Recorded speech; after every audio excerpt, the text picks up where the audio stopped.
Dead Island 2 is just a week away, and we found out some pretty awesome things over the last few days, from a few of the YouTubers who actually got to play the game, and some Q&A sessions on their Twitter page. There is loads of new news. Unfortunately, some of it is actually not good at all. So we're going to start today's video with a few of the bad things, and then move on to some of the good news. I wouldn't want to leave you on a downer. We'll keep it nice and happy towards the end. If you are a fan of Dead Island, subscribe to the channel, drop a like on the video, and stick around for much more Dead Island content. We'll be covering it in full and streaming it on launch day. Now, first things first. Unfortunately, the game has actually been leaked online already. Apparently. I can't seem to find any definitive proof of this or gameplay, but I did see a video which shows somebody is selling the PlayStation 5 version already. Whether it'll actually work or not, I'm not 100% sure. It seems like a store somewhere, I think it's in the US, has already shipped out a few copies of the game. What's happened with that, I don't know, but apparently there's been some things pop up online. I can't seem to find anything anywhere, so hopefully that is just a rumour. So as of yet, we have yet to see any cooperative or multiplayer gameplay, which is a shame. But the bad news on that is I actually thought the game was going to be 4-player co-op. Turns out it's potentially going to be 3. There is no official news as of yet, but apparently it's only going to be 3-player. Which, a little bit disappointing. I was hoping it would be 4-player. I mean, I'll be playing the majority of it in solo as well, but I may jump on with a couple of friends every now and then to have a little bit of fun. Now, when it comes to crossplay, unfortunately, crossplay will not be available at launch. Cross-generation, which is PlayStation to PlayStation or Xbox to Xbox, will be available at launch, but crossplay will not. It doesn't look like there's any plans to bring that as soon as the game launches or in the near future, but they do plan on doing some post-launch updates, so it could be in with one of those. Now, when it comes to the actual download sizes, we have got the sizes confirmed for PlayStation, Xbox, and obviously we went over the PC specs the other day. So for PS4, we're going to have a 20 gig download, PS5 is 48 gig, Xbox X and S is both 67 gigs, and then PC is 70. But the bad news for the last gen players, it does seem like the game is limited to 30 FPS, which is a little bit of a strange one. I did see another game that was doing this as well. Is it Redfall or Red Storm, something along those lines? They are also limiting last gen consoles to 30 FPS. Very strange. I'm not 100% sure why they do that. Maybe the hardware in the consoles is not up to scratch to bring it up. But if you are on PC, you're going to need some pretty beastie hardware to actually play in 4K or even 1080 at 60 FPS, which we did go over the specs the other day, but they are here just to have a little bit of a recap. So you're going to need some pretty expensive equipment to get this game running nice and smoothly. I myself am probably just going to run it on standard 1080p at 60 FPS. I'll probably give it a little bit of a blast at 4K and just see what it looks like, but my PC is just on that limit of being able to run it at that. Now, unfortunately, some more bad news. It doesn't look like there's going to be any New Game Plus upon launch. The game will continue and you will be able to play once you've finished the main storyline, but there's not going to be any New Game Plus when the game actually releases. Alongside that, there's not actually going to be any difficulty settings either. You're either playing on one difficulty, and the only way that you can really change that is if you mess around with the HUD to make things a little bit more difficult. The HUD is fully customizable, but we'll go into a little bit more of that later in the video. Now, another downside is, obviously we do know that the game is not open world, which, you know, it is a little bit of a shame because the original plans were to have it as an open world game. Although the world is rather large, still there are several locations that you'll be able to visit, and that is 10 plus locations that have been known of so far.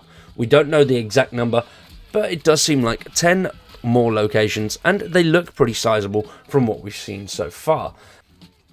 And you'll actually be able to travel freely between those areas too.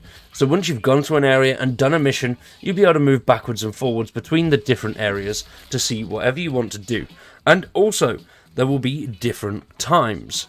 So you'll be able to go there in the morning, you'll be able to go there at night, and that's going to change the way that you'll be able to see things and just the areas in general. Now, missions that you do in certain areas will be set to certain time zones, but when you go back just to explore and have some free play, you'll be able to set the time as and when you want it.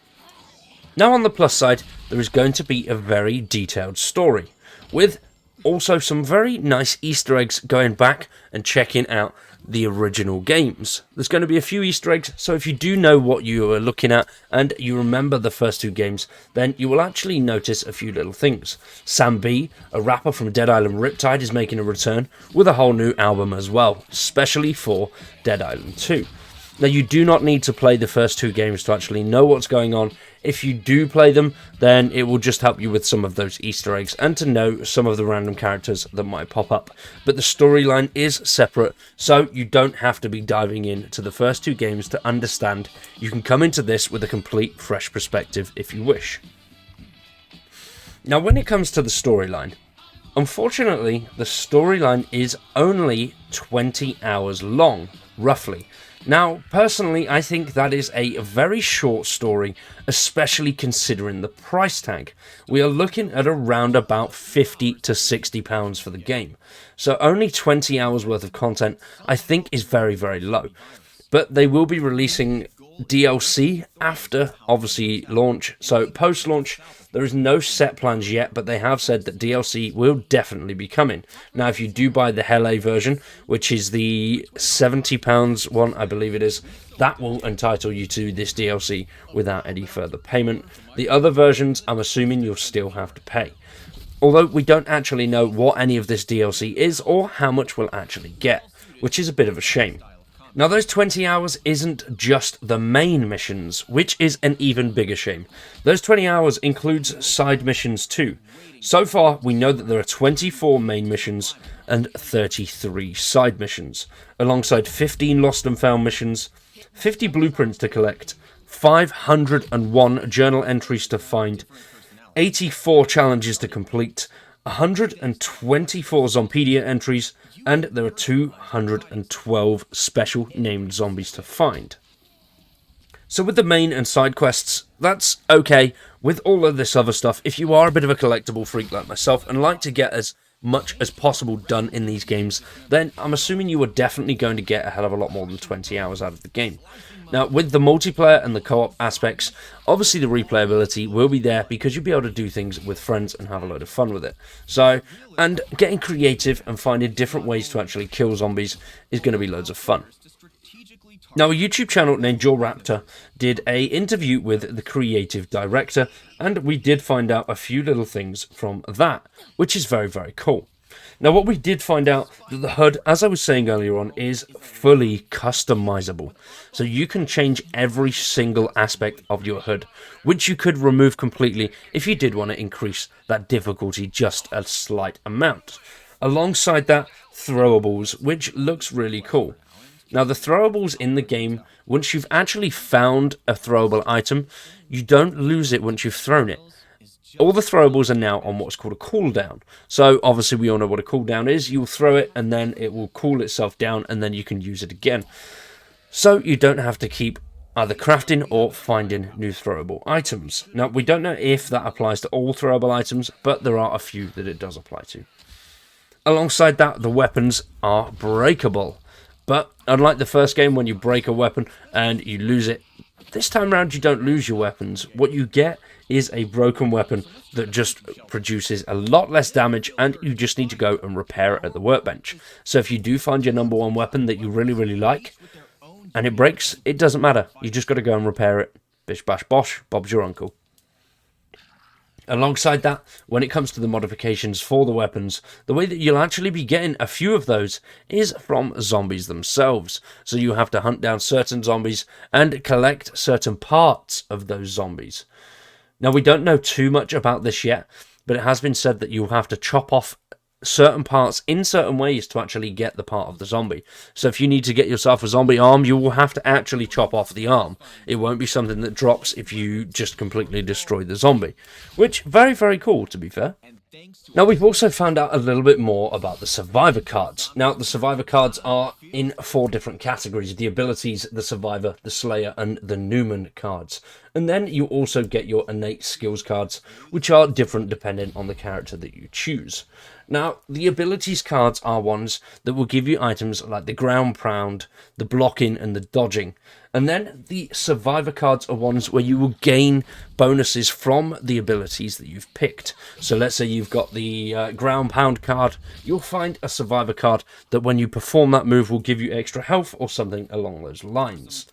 And then we have the slayer cards, which those cards will give you passive bonuses, which pretty cool, something a little bit extra just to add on to your sort of health and other items depending on which cards you get. Now, these cards are available from zombie drops themselves, which pretty damn easy. Zombies are everywhere. Hopefully these cards drop quite frequently and we'll get some pretty good stuff. Then finally, in the last video that we did, the Newman cards, we didn't actually know what they were, but it has now been said that these cards are actually to give you powers when you are feral. Now, when you are feral, you are a zombie, and these Newman cards will give you special zombie abilities. And then some of the cards have these icons on them, such as the skull and things like that. Now, those are extra bonuses, but the more of those bonuses that you've got, the more your autophage bar in the bottom right hand corner will fill. And your autophage bar is basically how much of a zombie that you are. And the more full that is, the more debuffs your character will actually receive. So you will lose health over time and little bits like that, depending on what the skills you've got. But cards with those symbols on are much more powerful. Now, another thing that has been pointed out is character skins. Currently on their Twitter, they are sharing some stuff of other games where skins have been implemented. So you have Dead Island skins in games like Saints Row and stuff like that. So I don't know how they're going to go with these skins, whether we're actually going to have to pay for certain skins in Dead Island. I mean, I'm not opposed to people paying for skins. You want to pay for skins, that's perfectly fine. But hopefully, you know, if they do that as a monetization concept, we'll continue to get free updates or something along those lines. Obviously, we've got the DLC updates that are coming. When they're coming, like I say, we don't actually know. But if they're going to continue to pump the game with skins, potentially we could see a lot of updates post-launch with new content / missions and areas to go and see. Although that is just a little bit of speculation on my part. I would like to see that happen, but we shall see. So, that is it from me today. That is everything that I've learned over the last few days. Hopefully, I've caught up, and so far on the channel, we've got everything that you need to know. Please let me know what you think in the comments down below. I greatly appreciate it. Drop a like on the video, subscribe to the channel, and if you want to support us a little bit further, consider becoming a member. I've been Wired. You guys have been awesome. Thanks for watching, and we'll see you in the next one.